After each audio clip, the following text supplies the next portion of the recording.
Ayan, nagluluto kami ng laham na puro sibuyas lang ang nilalagay.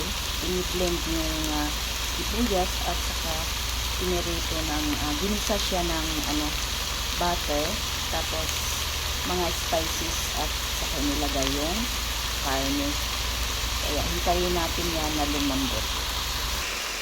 Ayan na siya, may kunting tubig na lumabas galing sa karne. Ayan, at lalagyan natin yan siya ng patatas.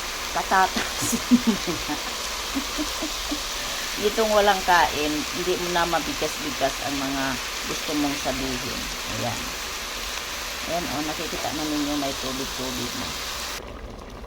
Ayan, nilagyan na natin siya ng tubig na mainit, kaya tuloy-tuloy yung init niya, mga kalangga ko dyan. Ayan.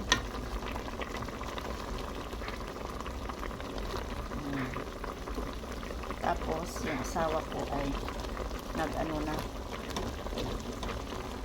hiwa ng patatas. Nagbalat, tapos, hiniwa niya. Nagluluto yan, nakala ninyo ba?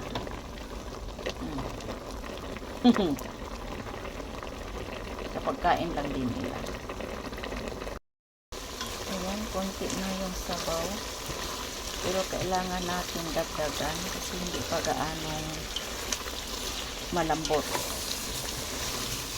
Kaya kailangan siya ng dagdagan ng sabaw. Yan, tuyo na. Diba? Yan, nilagyan na natin. At yung patatas mamaya, parang i-stir fry lang natin siya sa butter.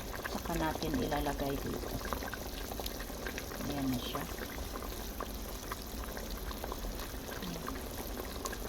Mabango siya dahil nilagyan ng nutmeg, cinnamon powder, at kung ano-ano pa dyan na mga spices.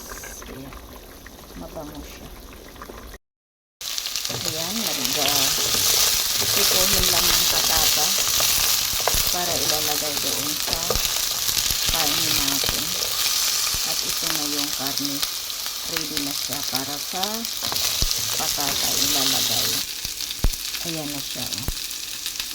Ready na siya. Ayan, nakaano na siya. Lagyan ng karne sa ibabaw. Ganyan lang siya. Ayan yung patata.